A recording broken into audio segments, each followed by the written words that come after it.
Você está ouvindo o programa A Bíblia em Foco, um programa da Igreja Batista Conservadora de Eunápolis, situada na Rua da Consolação, número 510, no bairro Pequi. Dias de culto, nos domingos, a partir das 18h30. Nas quartas-feiras, a partir das 19h. Muito bom, estamos de volta. Você está ouvindo o programa A Bíblia em Foco. Para nós é uma honra poder adentrar o seu lar, o seu automóvel. É muito bom contar com a sua audiência. Estamos aqui para glorificar a Deus, para aprendermos juntos a palavra dele. Quero mandar um forte abraço para um ouvinte assíduo, nosso irmão William.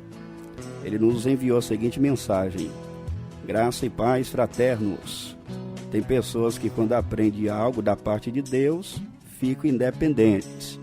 Mas o propósito correto é, quanto mais aprendemos de Deus, mais dependentes ficamos dele. Deus te abençoe, meu irmão, maravilhosamente. Pois bem, nós estamos em nosso quadro Diálogo Bíblico Pastoral. Estamos discorrendo acerca do cristão e o tempo. Como você tem usado o seu tempo, hein? Temos aprendido que o tempo é um assunto caríssimo e que precisa ser administrado prudentemente. O nosso estudo compreende 6 pontos maiores. Já estudamos sobre o Criador do tempo, vimos que o Criador é eterno e atemporal. Já estudamos também sobre a criação do tempo, vimos com base em Gênesis capítulo 1, que Deus criou o tempo, logo o tempo pertence a Ele. Guarde bem isso. O seu tempo, na verdade, não é seu, pertence ao Senhor e você deve administrar com fidalguia, com fidelidade. Aprendemos também sobre a brevidade do tempo. Vimos que, em virtude da entrada do pecado no mundo, a vida humana passou a ser breve.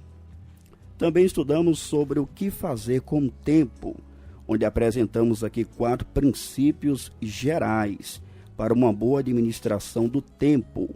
Aprendemos que o tempo deve ser gerenciado com fidelidade, com prudência, com consciência e com temor. E ontem começamos a estudar sobre como não usar o tempo.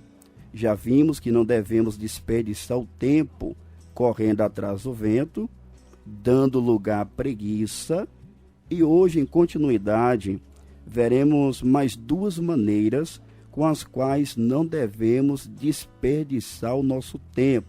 Pastor Arlen, para a conversa de hoje, para o diálogo de hoje, que nós iremos abordar inicialmente. Querido pastor, primeiramente nós iremos pontuar aqui que não devemos desperdiçar o tempo dando lugar à maledicência. Exatamente. Ou seja, não devemos desperdiçar o nosso precioso tempo falando mal das pessoas. Ora, se nós temos que usar o tempo corretamente, nós estamos aprendendo como não usá-lo primeiro. Sim. Né? A maneira indevida de se usar o tempo. Tem pessoas que investem, se esforçam, usam o seu querido tempo para poder difamar, para poder caluniar, para poder maldizer. Para o nosso lamento, isso tem sido uma realidade na vida de muitas pessoas, mestre. Muito triste. Inclusive, assim fazia algumas viúvas nos dias do Novo Testamento. O apóstolo Paulo ele vai retratar na primeira carta a Timóteo, que havia algumas mulheres viúvas na comunidade cristã, que estavam ali na igreja, entretanto, estavam se enveredando pelo caminho da maledicência. Elas, ao invés de tirar o tempo para se consagrar, buscar Deus, cooperar, auxiliar na obra do Senhor, elas ficavam ociosas e se davam à maledicência. Eu quero ler com o querido ouvinte, você que tem Bíblia pode abri-la, você que tem aí seu caderno, bloco de anotações, pode anotar o texto. Eu quero começar lendo 1 Timóteo 5, a partir do versículo 11, só para compreendermos um pouco mais o contexto e enfocarmos o versículo de número 13. Pode ser? 1 Timóteo 5, a partir do versículo 11. Assim está escrito: mas não admita as viúvas mais novas, porque quando se tornam levianas contra Cristo, querem casar-se, tendo já a sua condenação por haver aniquilado a primeira fé. E além disto, veja, observe, e além disso, aprende também a andar ociosas de casa em casa. E não só ociosas, mas também paroleiras e curiosas, falando o que não convém. Então aqui, caro ouvinte, o apóstolo Paulo, servo do Senhor Jesus, ele estava orientando a igreja, especialmente Timóteo, que estava responsável de organizar, de instruir os irmãos, aqui no rol daquelas mulheres que realmente eram viúvas, não poderiam ser adicionadas, inscritas, aquelas que, sendo novas, porque não preenchiam o perfil, os requisitos que Paulo havia estabelecido nos versículos anteriores, e ele diz aí que era muito comum naquela época, muitas mulheres que eram viúvas, e elas começavam a flertar, elas começavam a viver uma vida impura, leviana, e elas acabavam desonrando a Jesus Cristo. Mas além disso, Paulo ele coloca no versículo 13, e além disso, veja bem, elas além de cometerem alguns pecados específicos, eles além disso, aprendem também a andar ociosas de casa em casa. Ou seja, elas ficavam em uma condição totalmente contrária àquela que o Senhor espera de nós. Vimos ontem aqui que a preguiça não pode ser algo presente na vida de um cristão. E essas mulheres aqui, elas andavam assim, ociosas, como se não tivesse nada para fazer. E o que elas faziam? Estando ociosas, elas começavam a ir de casa em casa. É um prática que hoje a gente ainda contempla isso na nossa atualidade. Felizmente. Ociosas de casa em casa, sem o que fazer. E não só ociosas, mas também paroleiras e curiosas. Então, paroleiras aqui, a ideia era justamente dessa questão delas saírem fofocando. Então, estando ociosas, elas ficavam de casa em casa falando da vida alheia, falando mal das pessoas. Elas estavam aí nessa condição de curiosas também, procurando saber a vida dos outros. E Paulo vai dizer, falando o que não convém. Então, perceba que Paulo ele já reconhece que no período do Novo Testamento aí, primeiro século, esse problema já era comum. E Paulo aqui ele está mostrando que isso não agrada a Deus. Por isso que essas mulheres, elas não deveriam ser inscritas no rol daquelas que realmente eram viúvas. Muito profundo, pastor Arne.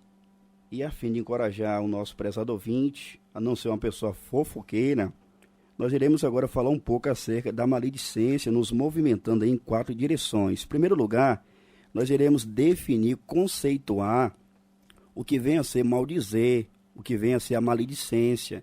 Tem pessoas que nem sabem o que é isso, né, pastor? Mas vai saber agora. O que vem a ser, então, a maledicência? A palavra maledicência vem do grego, diabolos. Olha só. Palavra pesada, hein? A origem da palavra maledicência vem de diabolos, que significa caluniar, difamar, falar mal. Então perceba a gravidade do ato da maledicência. Até a raiz da palavra já mostra para nós quão grave é um cristão incorrer pelo caminho da fofoca, da difamação, da maledicência. Então, meu prezado, nós não devemos gastar o nosso precioso tempo com isso, com a maledicência, porque essa prática ela é contrária à palavra de Deus e, como veremos agora, a proibição. Então, o significado é falar mal, difamar, acusar, caluniar. E, segundo a Bíblia, o nosso adversário é chamado de diabo, que vem da mesma palavra diabolos, que ele é o acusador, o difamador. Então, isso já inspira temor em nosso coração. Nós precisamos romper com a maledicência. Mas, depois que vimos agora o significado, veremos a proibição, pastor. Sim, exatamente. A Bíblia Sagrada, a palavra de Deus, ela nos apresenta essa proibição de uma forma muito enfática, muito clara. O Senhor Deus, ele abomina isso, a gente vai ver mais adiante, mas aqui vamos entender que a Sagrada Escritura, a palavra de Deus, proíbe essa prática de falar mal das pessoas. Em Tiago, capítulo 4, eu quero ler esse texto com o ouvinte, Tiago, capítulo 4, versículos 11 e 12. Tiago, ele escreve uma carta essencialmente prática, para mostrar que os irmãos devem viver uma vida de maturidade, de crescimento espiritual. Em Tiago capítulo 4, 11 e 12, é apresentada essa proibição. Irmãos, não faleis mal uns dos outros. Quem fala mal de um irmão e julga seu irmão, fala mal da lei e julga a lei. E se tu julgas a lei, já não és observador da lei, mas juiz. Há um só legislador e um juiz, que pode salvar e destruir.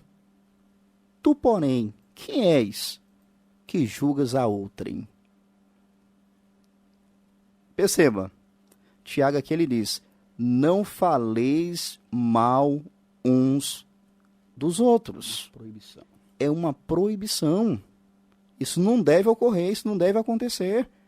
Então perceba que Tiago aqui ele está sendo muito oportuno pelo Espírito Santo de Deus, proibindo uma prática que é tão comum, é tão corriqueira, gente. Tem pessoas que gostam, que se satisfazem em falar mal da vida dos outros. A Bíblia, a palavra de Deus, proíbe. Isso é um pecado grave. Isso é um pecado que ofende a santidade de Deus. Perfeito. E é interessante notar que no texto nós temos aí uma proibição declarada e tem cristãos que pensam que Deus não tem proibição para ele, né? Sim. Eles querem o sim de Deus, mas Deus também tem não para o seu povo. E nesse caso, o povo de Deus é proibido de viver falando mal das pessoas. E nós veremos agora os danos, pastor Arne, os danos, os prejuízos, as consequências de se falar mal das pessoas. Por ser um pecado, a maledicência traz uma série de prejuízos. E nos concentrar em alguns danos que esse pecado traz, nos ajudará muito a fugir da fofoca. Vamos ver então alguns danos decorrentes da maledicência. Primeiro, causa náuseas em Deus. Já pensou? Pense em um pecado que traz náuseas em Deus, fastio em Deus, é a prática da maledicência. Inclusive, eu acredito que tem muitos irmãos nos ouvindo, membros de igrejas localizadas, e precisa atentar para esse fato. Quando um cristão ele vive em fofoca um contra o outro na igreja, semeando discórdias na igreja, um dano disso é que vai desencadear em náuseas por parte de Deus. E Salomão, proverbista, em Provérbios 6, 18 ao 19, ele pinta esse quadro para nós de forma cristalina. Ele vai dizer o seguinte: estas 6 coisas aborrece o Senhor, e a 7ª a sua alma abomina: olhos altivos e língua mentirosa, e mãos que derramam sangue inocente, e coração que maquina pensamentos viciosos, e pés que se apressam a correr para o mal, e testemunha falsa que profere mentiras. Aí a 7ª, a alma de Deus abomina, e o que semeia contendas entre irmãos. Porque geralmente uma pessoa que vive na prática da fofoca, da maledicência, ela procura semear discórdias, contendas, atritos entre os irmãos. E acerca desse pecado, Salomão mostra que a alma de Deus abomina, porque Deus tem fastio, náusea, é um pecado grave. Por isso estamos ponderando agora a fim de te ajudar a romper, a vigiar em relação a isso. O pecado da maledicência traz esse dano, náuseas em Deus. Eu te pergunto, irmão, irmã, você quer trazer náuseas para Deus? Se você quer, basta você viver uma vida fofocando. Mas se você quer agradar ao Senhor, rompa com a fofoca. Um outro dano que decorre da prática da maledicência, do ato de falar mal das pessoas, é que faz do maldizente um seguidor de Satanás. Muito sério isso. É muito sério. Em 1 Timóteo capítulo 5, naquele mesmo contexto que nós vimos anteriormente, Paulo falando acerca das viúvas, ele no versículo de número 15, ele vai reconhecer que o que elas estavam fazendo era justamente irem no caminho do maligno. Olha o que está escrito na palavra de Deus. 1 Timóteo 5,15. Porque já algumas se desviaram indo após Satanás. Então, uma pessoa que vive na prática da fofoca, falando da vida das pessoas, falando mal, elas estão indo após Satanás. Profundo isso. Então, tem pessoas que não entendem a profundidade da vida espiritual e pensam que nada está acontecendo, mas o texto está mostrando que um outro dano, uma outra consequência que advém da prática da maledicência, é isso. A pessoa está indo após Satanás. Porque essa prática é dele, de caluniar, de mentir, ele é o pai da mentira, de acusar. Então, a pessoa que vive nesse caminho, segundo o texto, está indo após Satanás, assim como algumas viúvas no período do Novo Testamento. Um outro dano, pastor Arley, é que a fofoca, a maledicência, desmoraliza o próximo. Então, o ato de maldizer, de falar mal, de criticar, de acusar, de difamar, tem um poder terrível de desmoralizar as pessoas. Salomão, em Provérbios 18, 21, nós teremos aqui a chance de explicar corretamente esse texto. Ele diz o seguinte: a morte e a vida estão no poder da língua, e aquele que a ama comerá do seu fruto. Muitas pessoas pegam esse texto para dizer o seguinte: há poder nas palavras. Se você disser, profetizar, vai acontecer. E usa esse texto. A confissão positiva, o determinismo. É fazer uma manobra, pastor, com o texto bíblico. Violentá-lo. Isto. Salomão está dizendo o seguinte, que a morte e a vida estão no poder da língua, porque as palavras podem edificar uma pessoa ou podem desmoralizar e abater uma pessoa. Exatamente. É nesse sentido que Salomão diz que a morte e a vida estão no poder da língua. Então veja, meu prezado, a gravidade da maledicência, ela pode desmoralizar uma pessoa. É algo tão abjeto que desconstrói uma pessoa dentro da outra. Sim. Deixa eu exemplificar aqui. Imagina a cena. Pense agora em um pastor, servo de Deus piedoso, respeitoso, que você ama, que você gosta. Pensou nele aí? Agora imagine que aparece alguém falando mal desse pastor para você, criando histórias com o nome desse pastor. Pensou aí? De repente, amanhã cedo você sai de casa e se depara com esse pastor.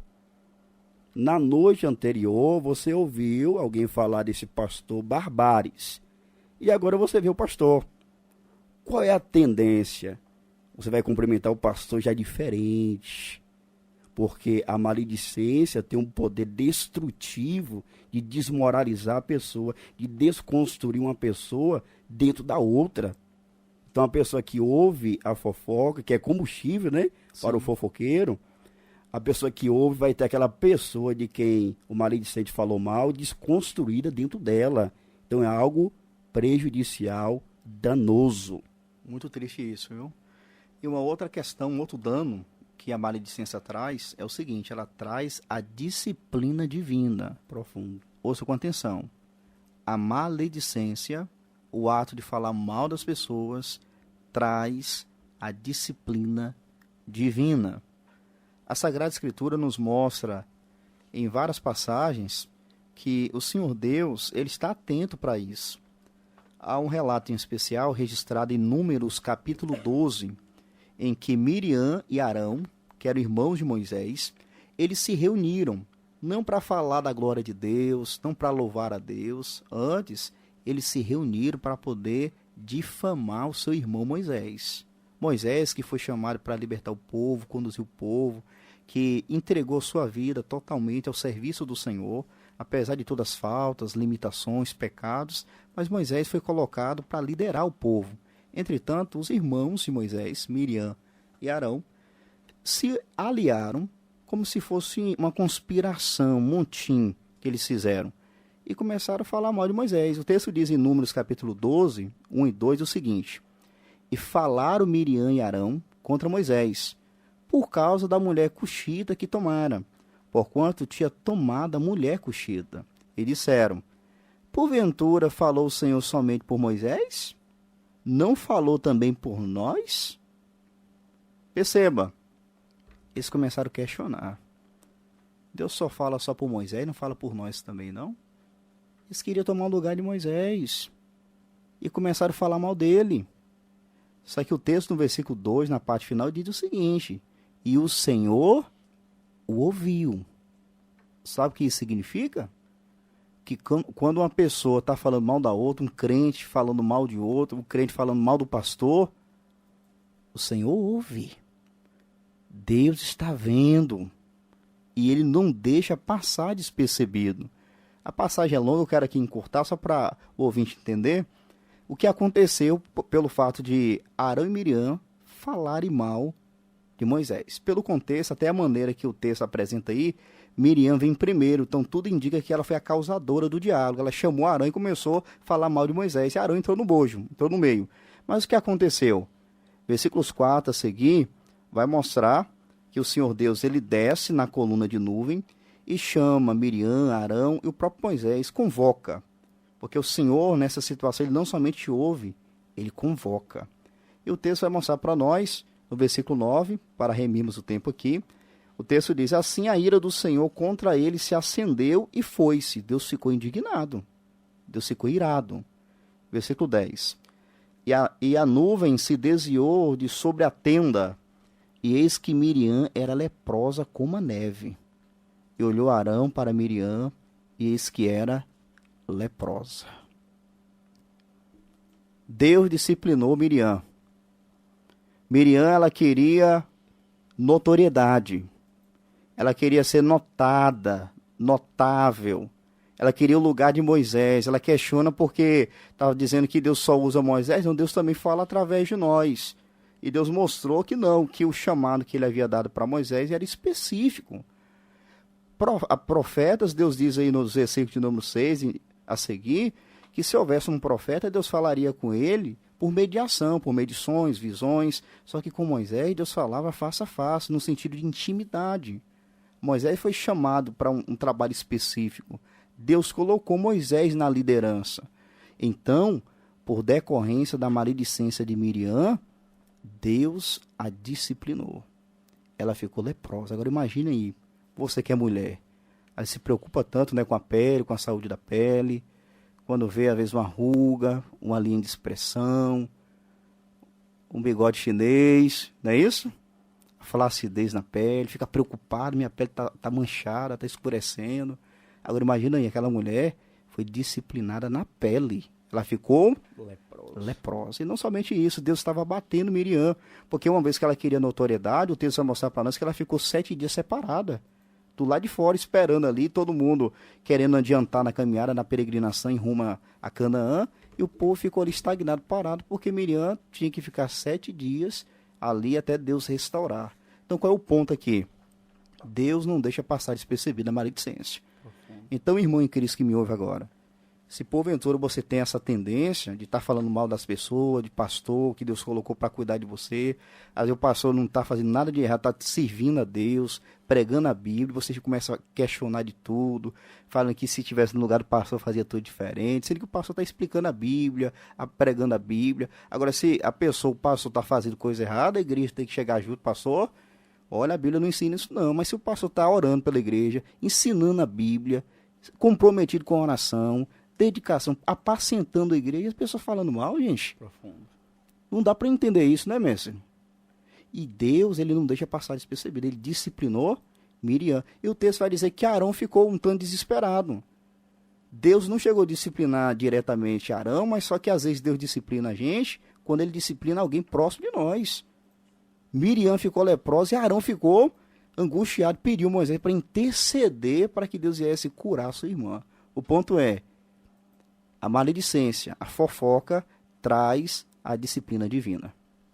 Um outro dano, pastor Arley, decorrente da maledicência é que, na verdade, a maledicência descreve um perdido que será condenado. Isso é alarmante. Paulo vai mostrar para nós, em 1 Coríntios 6, 9 e 10, não sabeis que os injustos não hão de herdar o reino de Deus? Não erreis, nem os devassos, nem os idólatras, nem os adúlteros, nem os efeminados, nem os sodomitas, nem os ladrões, nem os avarentos, nem os bêbados, nem os maldizentes, nem os roubadores herdarão o reino de Deus. É tão grave porque se uma pessoa vive nessa prática de forma habitual, sem arrependimento, sem consternação, sem retratação, o que acontece? Talvez nunca foi crente de verdade. porque Paulo descreve aqui uma pessoa ímpia que será condenada. Então, meu irmão, se porventura você tem vivido na prática da maledicência, você precisa atentar para esse fato. Cuidado! Talvez você nunca foi um cristão de verdade. Então você precisa se humilhar diante de Deus, crer em Jesus e se arrepender de todos os seus pecados. Mas veremos agora o triunfo. Vamos imaginar aqui que pessoas estão nos ouvindo, estão aí assombradas. Nossa, eu falo mal demais das pessoas. E agora? Será que eu posso ter vitória? Se você é um cristão e deseja vencer a maledicência, seguem-se algumas orientações bíblicas. Primeira delas, lembra-se de que a fofoca é pecado. Quando você for tentado a fofocar, você precisa mentalizar essa verdade de tal maneira que você vai lembrar, nossa, eu não posso maldizer, eu não posso ficar difamando as pessoas, o meu próximo, porque é pecado. Isso vai te ajudar a vencer o ato de maldizer. Outra coisa, por ser pecado, você deve ter em mente que ofende a Deus e que caracteriza a pessoa que é ímpia e que o maldizente não entrará no reino de Deus. É a primeira orientação. Então, a primeira coisa a ser considerada para vencer a maledicência é lembrar que a fofoca é pecado e que ofende a Deus. No segundo momento, se você é cristão, serve a Jesus, você precisa ser cheio do Espírito Santo. Exatamente. O cristão, ele na conversão, ele recebeu o Espírito Santo, se tornou templo do Espírito Santo, mas a Bíblia diz que mesmo que o cristão foi selado com o Espírito Santo da promessa, ele precisa constantemente ser cheio do Espírito Santo. É isso que nós lemos em Efésios capítulo 5, versículo 18, onde o apóstolo Paulo ele orienta a igreja dizendo o seguinte: e não vos embriagueis com vinho em que há contenda, mas enchei-vos do Espírito. Ser cheio do Espírito é ser controlado, governado pelo Espírito Santo de Deus. E no versículo 19, como resultado desse enchimento, falando entre vós, com salmos e hinos e cânticos espirituais, etc. Perceba, meu prezado ouvinte, que ser cheio do Espírito Santo será evidenciado no falar. Falar o que entre vós, entre os irmãos? Fofoca, calúnia, difamação? Não. Ser cheio do Espírito Santo vai desaguar em uma fala, falando entre vós com salmos e hinos e cânticos espirituais. Maravilha. Então, quando uma pessoa é cheia do Espírito Santo, pastor, olha só o seu linguajar, o conteúdo da sua fala, da sua conversação, hinos, salmos, ou seja, Deus será glorificado. É aquela história que se dizem e que o pastor foi visitar uma família. Ao chegar lá, a criancinha vai, olha na face do pastor, olha atrás na cabeça do pastor, vai e volta. Fica rodeando ele. O pastor ficou intrigado. Menina, o que você quer? Não, pastor, eu estou procurando a sua outra cara. Pô, como assim? Não é porque papai e mamãe falou que o senhor tem duas caras. Olha só. Difamando o pastor. Sim. Foram desmascarados. Então, quando o crente é cheio do Espírito Santo, vai falar. Falar o quê?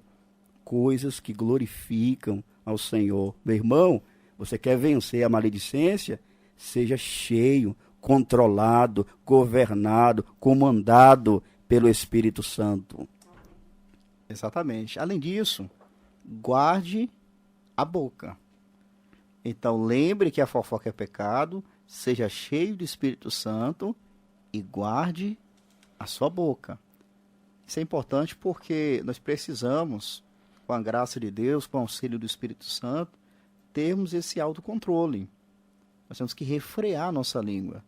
A palavra de Deus diz em Provérbios de número 10, verso 19, que na multidão de palavras não falta transgressão, Profundo. mas o que modera os seus lábios é prudente.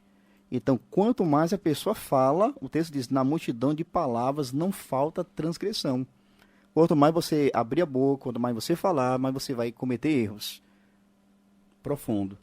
Então já vimos que não devemos desperdiçar o tempo. Primeiro, correndo atrás do vento, falamos ontem, dando lugar à preguiça, trabalhamos ontem também, e dando lugar à maledicência. Então, meu irmão, minha irmã, não desperdice o seu tempo com maledicência, ok?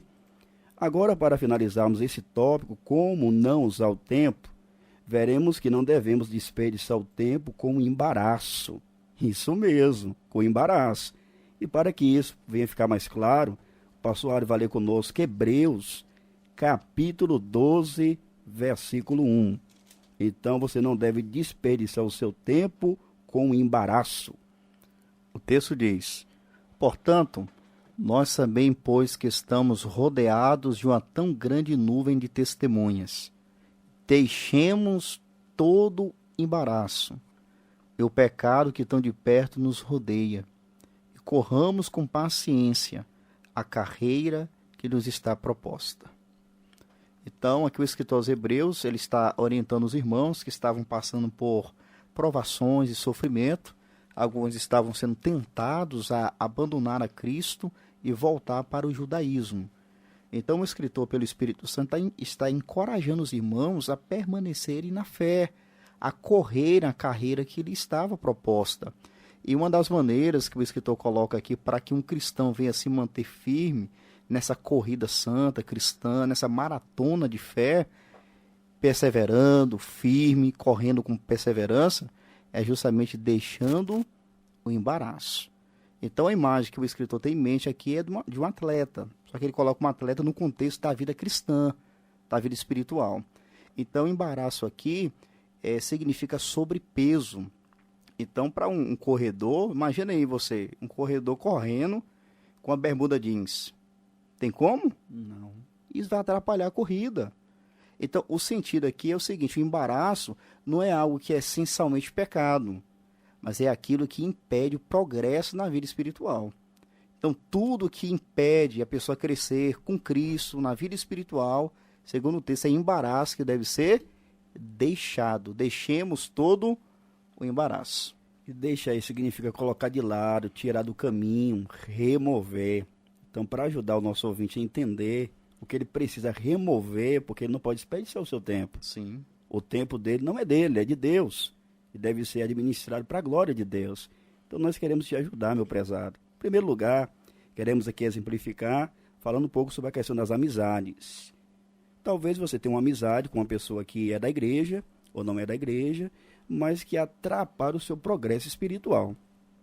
Você quer avançar, mas quando você está com essa pessoa, não tem Bíblia, não tem Deus, não tem a glória de Deus, não tem edificação espiritual. Então você precisa fazer o quê? Romper com esse embaraço.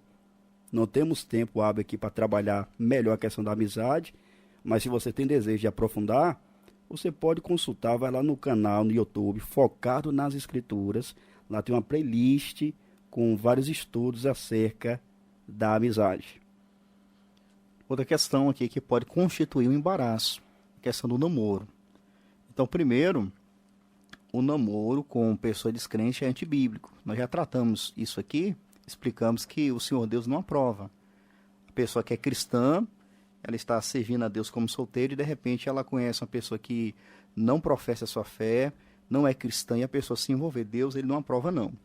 E se o namoro for com uma pessoa que não quer nenhum compromisso com Jesus, esse namoro configura um embaraço. Logo, a orientação é: deixemos todo o embaraço. Então, tudo que impede nós crescermos com Cristo, nesse aspecto, deve ser deixado.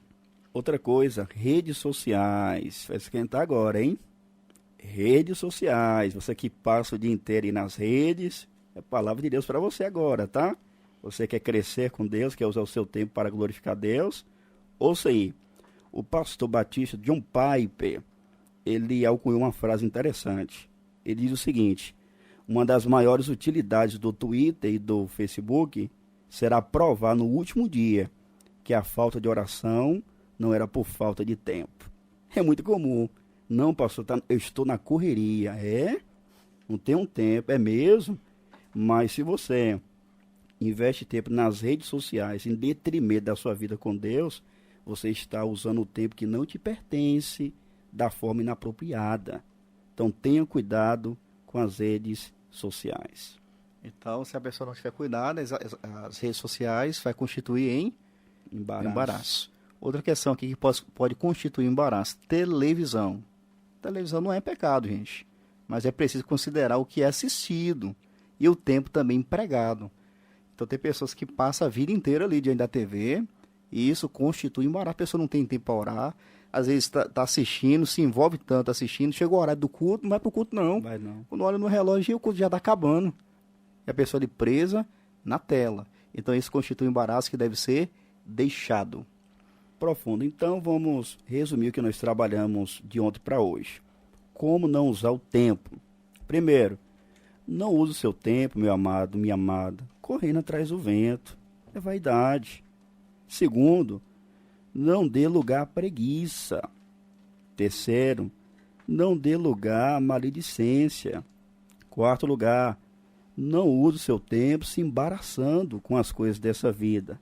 A partir de segunda-feira, permitindo o Senhor, aprenderemos na Bíblia a como usar o tempo. Não perca.